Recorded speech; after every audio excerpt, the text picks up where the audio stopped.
အားလုံးပဲမင်္ဂလာပါဒီနေ့တော့ကျွန်တော်ကိုကြီးကငါးမွေးချင်တယ်ဆိုလို့ဆလာပြားတွေကိုအရှင်ပိုင်းယူရမှာပဲဖြစ်ပါတယ်ဒါတော့ထုံးစံတိုင်းရည်ရဲစင်ရင်မရအောင်စကင်ကဲနေတာပါအဲ့ဒီမှာခေါင်းမလေးတယောက်ကလည်းအခုတို့ဘလော့ထဲမှာပါချင်တယ်ဆိုလို့ရိုက်ပေးရရည်ကျွန်တော်ကိုကြီးရချင်တဲ့ပုံစံတိုင်းအမတကောင်စားရပါပြီကလေးလည်းပါပါတယ်ဆလာပြားတွေကဘလော့ရိုက်မြတ်တော်တွေကနေအပြင်မထွက်ပါဘူး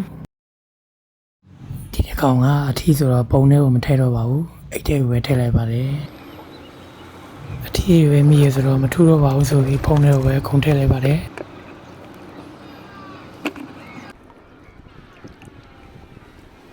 ကျွန်တော်ကိုကြီးလိုချင်တဲ့အမတကောင်ထည့်ရပါပြီ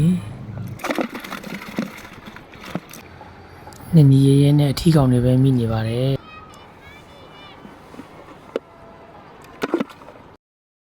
ကဲနီလဲဝင်ပြီဆိုတော့နောက်နေ့မှပဲဆက်ပန်းတော့မယ်ဗျာ